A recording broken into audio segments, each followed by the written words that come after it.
Yes, you're here for cassette content, but I like to upload videos that help people out when they're doing their own little projects and little fixing. This is a 2008 Trafic, so either you've got a Trafic or a Vivaro or a Primastar, they're all the same thing.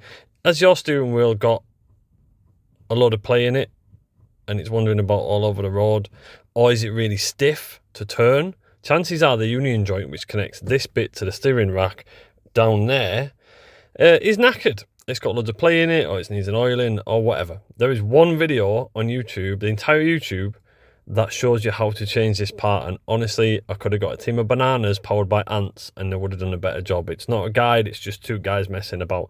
So I'm going to show you how to do it. It's actually really easy. It's nothing you should really particularly be scared of.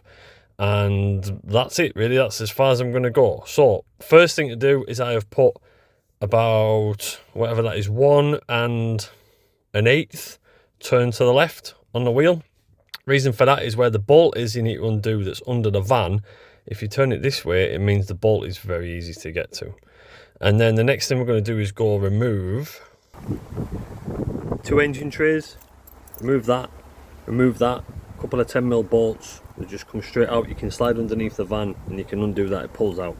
Makes your life a lot easier. This is the offending part, then it's a union joint. This bit connects to the bottom of your steering wheel rack, whatever it's called, pinion. This bit connects to the top of your steering rack, and as you can see, it's got this little bolt on it, which is pretty cool. So the way that we've just turned our steering wheel should be kind of facing us like that now, which means we can get to this nut that's on here. You can take this out and it won't twist and twist and twist, because this little pivoted gear on the inside here, this funny bolt, is shaped a certain way, which means don't lose it. Alright, the play is going to be in one of these two union joints, bolts, whatever. This is from Scrapyard. It was, I don't know, 15 quid. They're like 70 quid if you get a new one. Don't get the ones off AliExpress, they don't fit. If they don't have this plastic bit at the top, they don't fit. The splines are different on the end, ask me how I know. This one has got no play in it whatsoever. I checked with the seller, it had no play in it, so we should be able to bolt it in, and that's it really. So what we need to do is first we're going to unbolt this top end, which is in the footwell, the driver's footwell over there. 2 bolts, dead easy. You slide the little sleeve off and it's done. And this one we have to get under the van and unbolt that bit, and then you can just pull it all up out in the driver's side footwell. Drive your van up onto a couple of blocks so you've got a decent amount of room underneath the bumper, because you need to slide your body under there. I've got quite big tyres, but I think you'll be fine.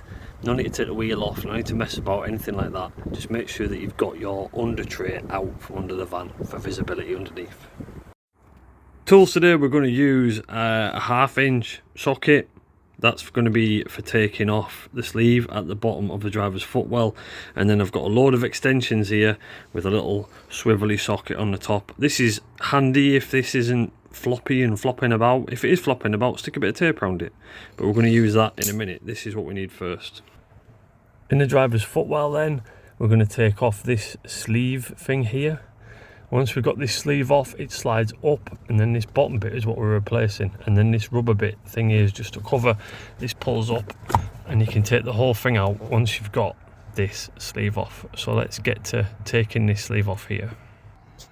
Alright, so I went under the van and checked that I could see the bolt. I had to turn it a little bit more so I can get better access to these nuts and bolts. These are captive nuts, and these bolts just come out 1/2 inch. Now you notice on the bottom shaft here, there's a flat bit, and that aligns with the top flat bit of what's coming from the steering wheel, and you can only get it into this sleeve one way. So don't worry about aligning the steering wheel after, it can't move, alright? Once you've got the 2 bolts out, should we say, this should kind of slide up and out the way. Might need a bit of greasing, like that. And then lo and behold, the bottom half's off. Pull this rubber cover off and we can see down there. And the other nut and bolt we need to get out is down there. We need to get under the van and take it out, and then this just pulls out. So going under the van, make sure that your blocks are secure and your handbrake's on. Don't kill yourself on my account. Here is the side of the sump. Ignore my oil leak.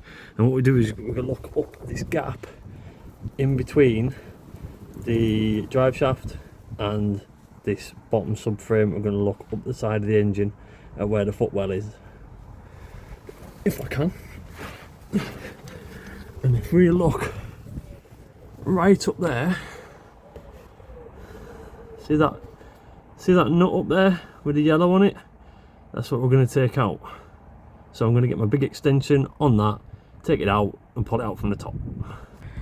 Here's all my extension bars and my floppy bit at the end, whatever the technical term is for this. I'm going to sit it on the nut, take it out. Just to prove it to you then, here I am with my ratchet on here, and that is going all the way up there, and that is, if you can see it, connected to that nut on the back, and I'm going to take it out.